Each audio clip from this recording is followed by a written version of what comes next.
안녕하십니까. 남아프리카 공화국에서 부산으로 대마초를 밀수하려던 외국인이 붙잡혔습니다. 밀수량과 유통 경로를 확인해 봤는데요. 이게 그냥 쉽게 넘길 문제가 아니었습니다. 국제 마약 조직이 이젠 우리나라로 눈을 돌리고 있는 것 아니냐, 이런 우려까지 나오고 있습니다. 정확히 어떤 상황인지 송광모 기자가 취재했습니다. 김해공항 입국을 시도하던 남아프리카 공화국 국적 57살 A씨. 이상한 낌새를 느낀 세관 직원이 A씨를 불러 세웁니다. 짐가방을 강제로 열었더니 옷가지 사이에서 대마초가 무더기로 발견됐습니다. 남아공에서 대마초 밀수를 시도하다 적발된 건 지난 2009년 이후 처음입니다. 무려 18kg, 3만 명이 동시에 투약할 수 있는 양으로 지난해 전국에서 압수된 대마초 전체 양의 절반이나 됩니다. 이번 대마초뿐 아니라 다른 마약류의 밀반입 적발 건수도 크게 늘고 있어 우려를 낳고 있습니다. 마약 밀수 적발 건수는 1년 새 10%, 압수량은 40%나 급증했습니다. 지난해 마약을 투약하다 적발된 사람은 14,000여 명으로 4년 전보다 40%가 늘었습니다. 국내 마약 판매 시세가 동남아 등 다른 나라보다 비싸 국제 마약 조직이 우리나라로 눈을 돌리고 있는 것 아니냐는 우려까지 나옵니다. 굉장히 좀 우려스러운 상황인 건 맞습니다. 부산이나 다른 쪽으로도 지금 밀수하는 루트가 굉장히 다변화되고 있습니다. 저희도 긴장하고 있고요. 검찰은 국제 공조 등을 통해 김해공항에서의 마약 밀수를 집중적으로 수사할 계획입니다. MBC 뉴스 송광모입니다. 요즘 20, 30대가 계속해서 구직난에 시달리다 보니 인터넷에서 고수익 알바를 구한다, 이런 글을 보면 잠시 혹할 수도 있겠죠. 저희 취재진이 직접 접촉을 해봤습니다. 근데 이 알바라는 게 보이스피싱에 속은 피해자의 돈을 수금하는 일이었습니다. 즉 알바가 아니라 범죄였던 겁니다. 임선은 기자입니다. 인터넷에서 고수익 알바라고 검색하자 관련 게시글이 쏟아집니다. 클릭해봤습니다. 당일 지급 고수익 알바 모집이라고 돼 있습니다. 한 건 할 때마다 수수료를 지급하고 고객을 만나 돈을 받아오는 일이라고 설명합니다. SNS 아이디로 메시지를 보내봤습니다. 위험한 일이냐고 묻자 통제만 따라주면 위험이 없다고 답합니다. 혹시 보이스피싱과 관련된 거냐고 다시 묻자 네라는 답변이 옵니다. 이어 하루 수당이 50만 원이라고 유혹합니다. 그러면서 함께 일을 하려면 신원 조회가 필요하다며 개인 정보까지 요구합니다. 실제 이런 방식으로 구직자를 끌어모아 보이스피싱 수금 조직을 운영해온 일당이 덜미를 잡혔습니다. 30살 A씨 등은 중국에 운영본부를 차리고 보이스피싱에 속은 피해자의 돈을 수금하는 ATM 인출조, 대면 편취조를 모집했습니다. 직장이 없는 평범한 20, 30대 20명가량이 여기에 가담했습니다. 불법 스포츠 토토를 이용하면서 그 도박 빚이 있었던 20, 30대 청년들이 주로 범행에 가담한 것으로 확인되었습니다. 피해자 대부분은 60, 70대 고령자들. 의심을 피하려 보여준 가짜 금융감독원 사원증에 속아 돈을 줬고 1년 사이 발생한 피해액만 10억 원에 달했습니다. 경찰은 주범 A씨 등 18명을 구속하고 16명을 불구속 입건했습니다. MBC 뉴스 임선응입니다. 부산은 각종 화학물질이 섞인 낙동강 하류물을 취수원으로 수돗물을 공급하고 있는데요. 여전히 수질 개선은 안 되고 있는 상황이죠. 이런 가운데 부산시의 취수원 다변화 용역 결과가 다음 달 나올 예정입니다. 여기엔 어떤 방안이 담겨 있는지, 또 과제는 무엇인지 이도원 기자가 알아봤습니다. 부산 시민의 먹는 물 취수원인 낙동강. 상류 쪽 구미와 대구에 공단이 자리 잡고 있어 폐수는 여전히 수질에 영향을 미치고 있습니다. 유해성이 우려되는 수돗물 속 과불화 화합물 농도는 리터당 109 나노그램, 전국 최고 수준입니다. 이처럼 식수 안전이 위협받는 가운데 부산시는 낙동강에서 현장 설명회를 열고 취수원 다변화 추진 상황을 밝혔습니다. 핵심은 진주 남강댐 물 사용에 대한 경남의 반발이 큰 만큼 남강 하류에 인공습지를 조성해 이 물을 끌어쓰는 방안을 구체화한다는 것.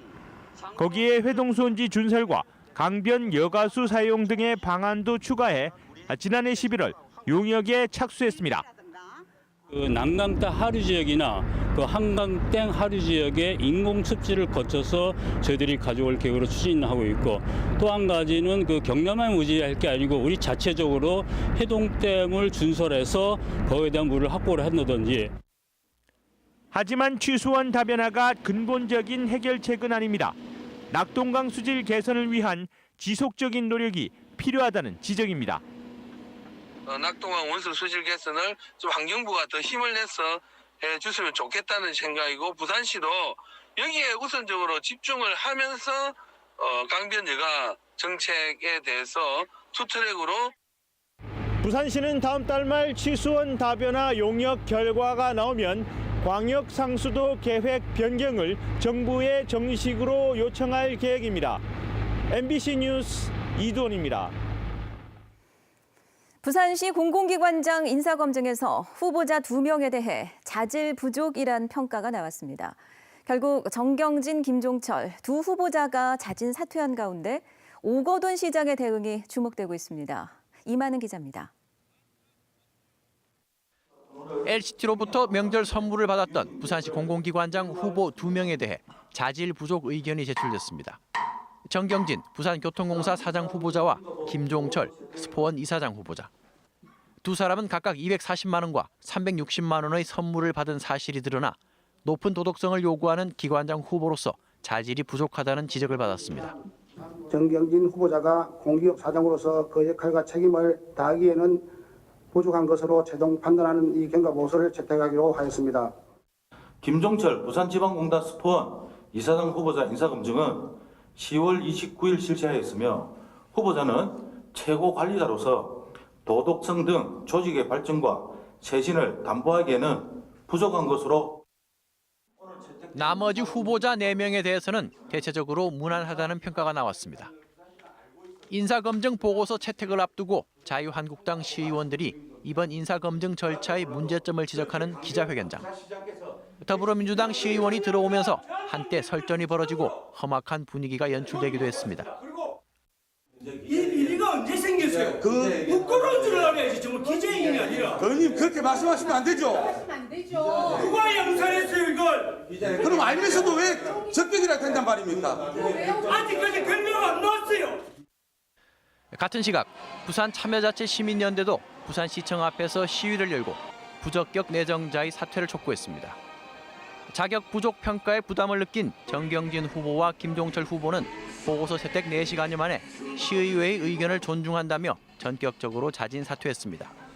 한편 현재 동남아 순방 중인 오거돈 시장은 다음 달 3일 귀국할 예정이어서 공공기관장 인사 논란은 당분간 이어질 전망입니다. MBC 뉴스 이만흥입니다. 바다모래 채취를 둘러싼 갈등이 수년째 계속되고 있습니다. 이번엔 이 바다 골재 업체들이 김영춘 장관의 지역 사무실 앞에서 생존권을 주장하며 집회를 벌였는데요. 이들은 무엇을 주장하며 쟁점은 무엇인지 박준호 기자가 취재했습니다. 바다골재협회 회원 500여 명이 김영춘 해양수산부 장관의 지역 사무실 앞에서 항의 시위에 나섰습니다. 바닷모래를 채취하기 위해선 해양수산부의 해역 이용 협의가 반드시 필요한데 의도적으로 협의를 미루고 있다는 겁니다. 올해 공급 예정량은 2,100만 세제곱미터. 하지만 협의가 늦어지면서 실제 허가된 물량은 780만 세제곱미터에 불과합니다. 바다골재를 중단함으로써 일자리 퇴출, 건설공정, 후속공정 불발, 지역경제 황폐화.